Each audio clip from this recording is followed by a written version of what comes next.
Cuando yo hablo, tú cállate la boca. ¿Tú entiendes? Why does Danielle always turn into the angry teacher that we all hated at school? And you're making me mad, and I'm gonna send you to the office if you don't shut up! Tell me I'm not the only one that can relate to that student's pain. I experienced my fair share of those. Maybe that's why I can sympathise with Yohan. After being told off yet again, Yohan has had enough. Me da gana de mandar la relación para el diablo. Cuando yo le digo algo y ella no me hace caso, no lo cree, mando toda la y ya y se acabó y punto. Si tú no me crees, dejemos esto entonces.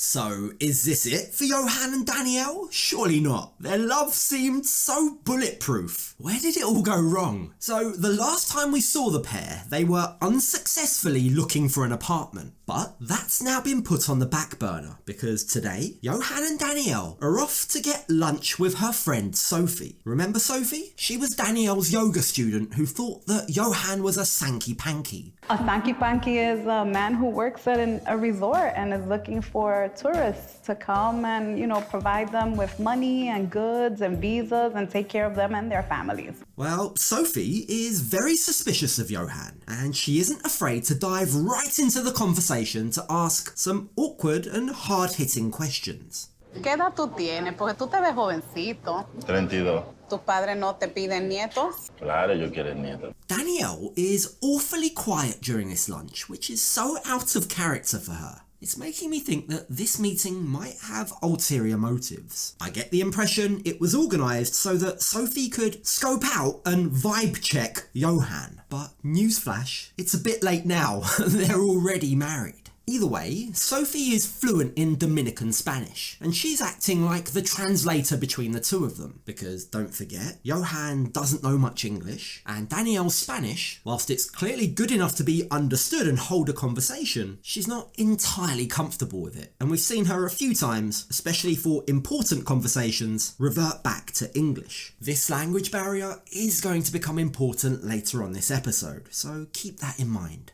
I really want to have a family with Johan, but we've been trying to get pregnant since we got engaged a year ago and we haven't been successful. Now, for those of us that watched Danielle and Yohan on the spin-off show Love in Paradise, you'll probably recall how Danielle's fertility was a big storyline. But so far, this season, this new season that we're watching, it hasn't really cropped up until now. And it's strange because from the way that Danielle's been acting so far, all the decisions she's making are screaming, I want to take things easy, chill out by the beach and live my best life. Not, I want to settle down with a newborn baby. Don't forget that Danielle has been there and done that once before. She is a mum. She has an adult son who, so far at least, hasn't appeared on the show. But from what Danielle tells us, she and Yohan are still planning for a child.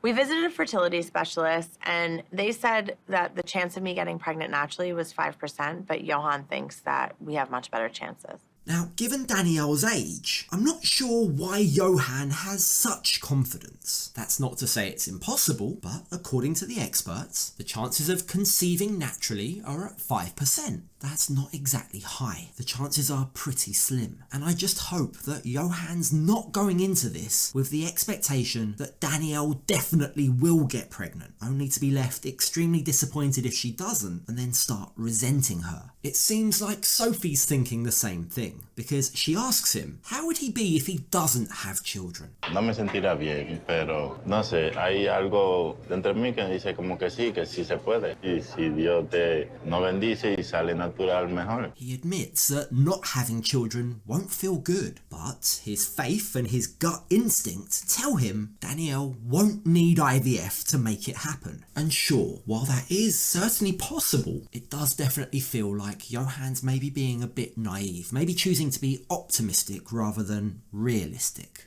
I don't think he realizes how much pressure that is on me, especially because I'm not young. ¿Tú tienes hijos? No. Que sepas.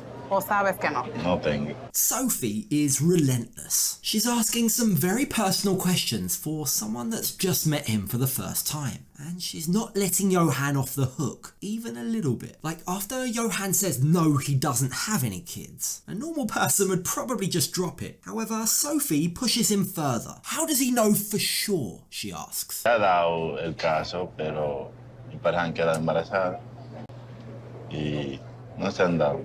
Sophie takes this to mean that some of Johan's exes have had miscarriages, which is partially true. But then Johan reveals this. Algunos la han botado a propósito.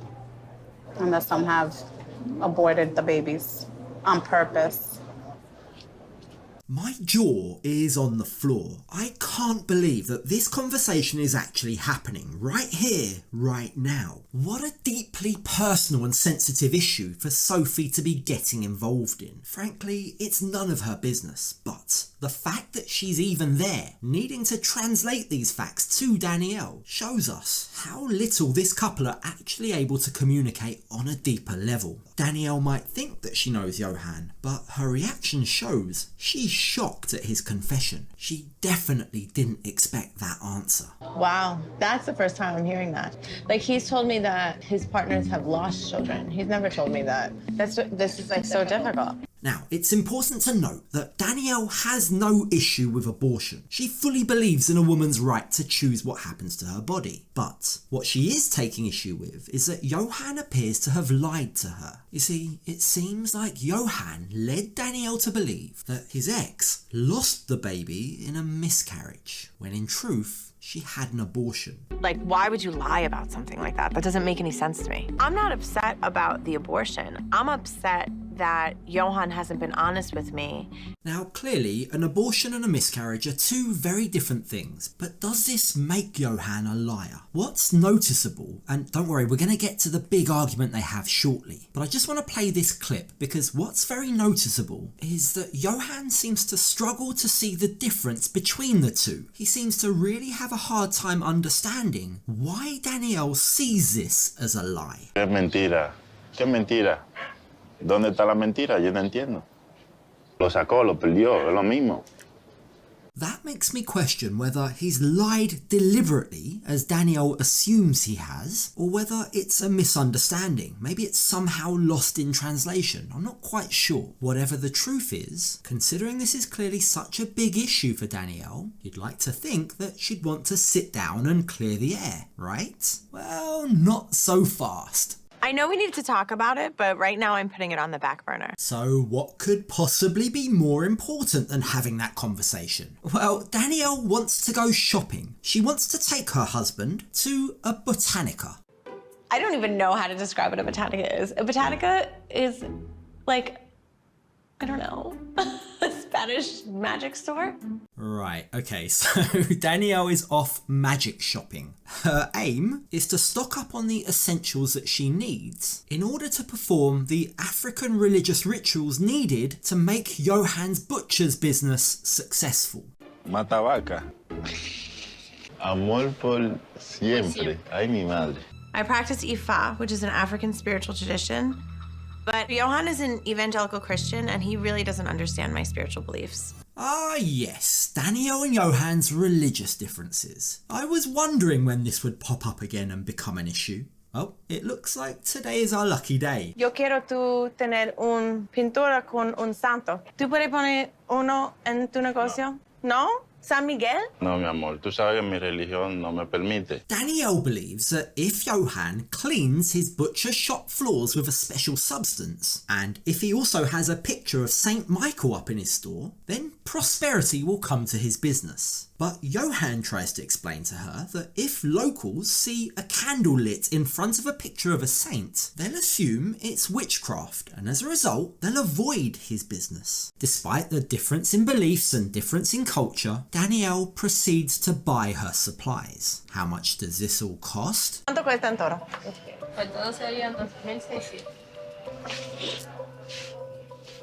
It's funny because she sees no problem belittling and scolding Yohan for supposedly losing money in his business. Yet here she is, no problem at all, spending this kind of money, cash she doesn't have, on supplies that don't work. If they worked, her business wouldn't have failed and she wouldn't be filing for bankruptcy. So what does Yohan make of this? Johan is like a child when he's in the Botanica. He's acting like everything is stupid. A Daniela yo le respeto toda su creencia, pero yo no sé por qué ella no me entiende la mía. Now, while Yohan might say that he respects all of Danielle's beliefs, his actions say otherwise. Throughout the visit to the Botanica, Yohan is very dismissive. He makes light of it all, and it becomes very clear that Yohan doesn't believe in anything that Danielle is saying or buying. You can see Danielle's patience wearing thin with Yohan. It's already taking every fibre of her being, every morsel of effort, not to confront Yohan about what she found out at the meal with Sophie. And now, Yohan's behaviour in the Botanica has tipped her over the edge. What better time to bring up a sensitive topic than when you're mad and stuck in a car with the person you're angry with? Tú no dices ella quiere terminar. ¿Ya no te dije? No, tú sabes. Yo sí te dije. No. Bueno, no importa. Yohan doesn't seem to understand why Danielle is concerned about something that happened in the past. Now, to be completely fair, Danielle has yet to express what it is that she's actually upset about, which is the lying, not the actual abortion. Es importante Yo porque... te pregunto todo tu pasado. Tú me dices todo tu pasado. Pero yo pregunto, ¿por qué ella no puede tener un baby? Y tú dices, yo no sé. Yohan doesn't want to be having this conversation. As far as he's concerned, he's already told Danielle everything she needs to know. He sees no value in going over old ground, old relationships. But Danielle disagrees. Y como quiera te cuento mi vida pasada y sigue preguntando Because you're a el mismo liar. tema. My problem is not with your past. My problem is that I have a problem with liars.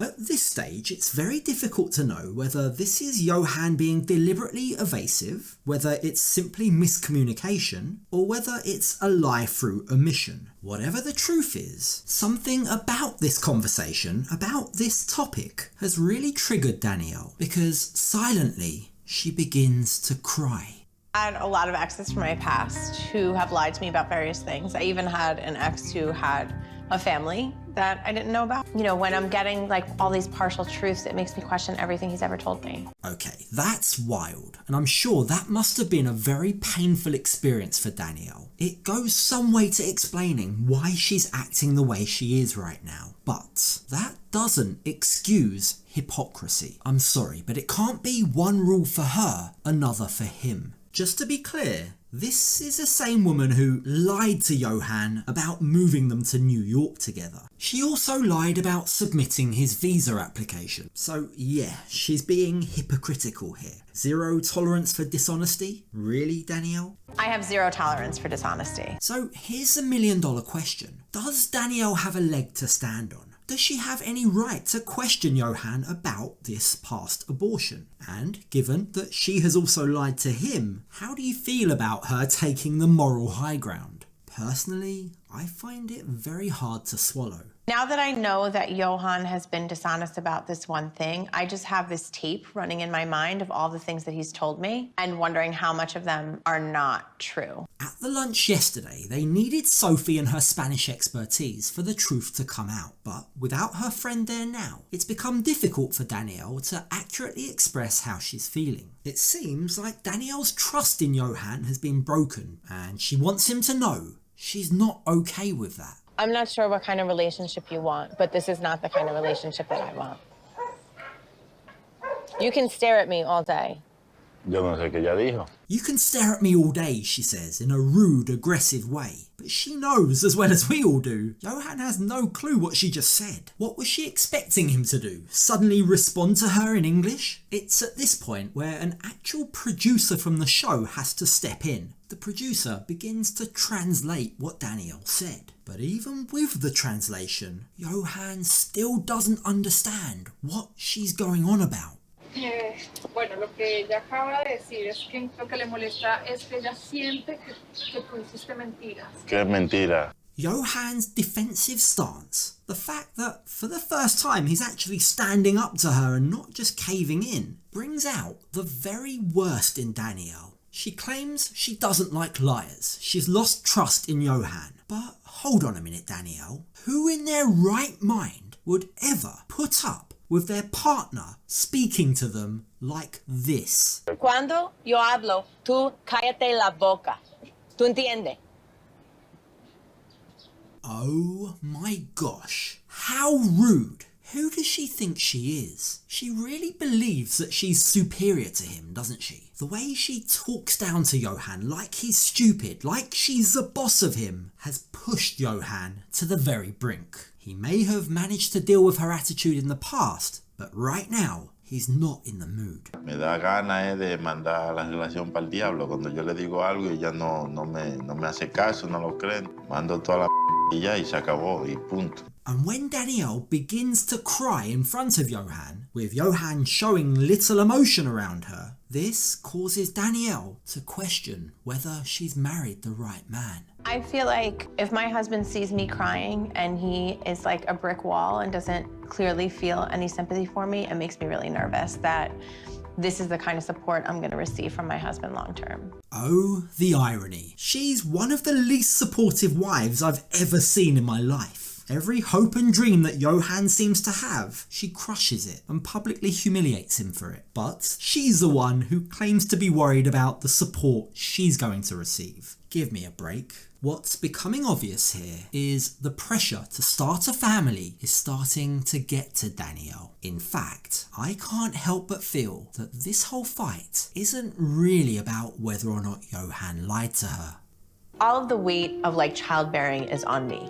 And to have to do that month after month is really nerve-wracking. He knows how emotional I am around the idea of whether or not I can have a child. So why is he so unwilling to have some sympathy for me? And there it is. I think that's the key to everything. On the face of it, this argument has been about whether or not Yohan lied about an abortion. But here's Danielle telling us, not Yohan, telling us she's emotional about whether or not she can have a child. That seems to be the real reason why emotions are running high. But does Yohan know that? Because right now, after hearing everything that Danielle has to say about him, he seems very confused. Yo soy un hablador, soy deshonesto, soy mentiroso, soy todo eso. Ahora, ¿qué tú quieres hacer con la relación? This whole experience has left Yohan questioning what his wife really wants. If she sees me as a liar, a cheat, someone who can't be trusted, then does she even want to be with me anymore? More to the point, does he even want to be with her anymore? I want you to be a different person. Yo nunca te digo nada. ¿Qué tú quieres con This una is who gente you así? is that what you're saying? That you're No, saying dime. this is who you are? Te estoy preguntando, ¿qué quieres hacer con la relación? You're a toxic human. ¿Eh? You are a toxic human. Soy tóxico. Sí. I'm sure many would argue, Danielle, that you're the one that needs to be a different person and that you're the one that's toxic. But the truth is, they're both saying things that they're going to regret in the morning, and this argument seems to have blown out of all proportion, which culminates in Yohan asking if they should just end their marriage right now. Si tú no me crees, dejemos esto entonces. Based on Danielle's face right now, it doesn't look like she was expecting that. She was hoping that Yohan would roll over and admit he was wrong, but he's not willing to do that. And the fact that he's so adamant in his stance right now might be a clue that Yohan's been pushed to his limits. He's not willing to accept any more from Danielle. It seems like this marriage is on very shaky ground. Like, I don't know if I go back to the hotel, if he'll just disappear and be like, okay, this marriage is over. Like, I don't even know what goes on inside his head sometimes.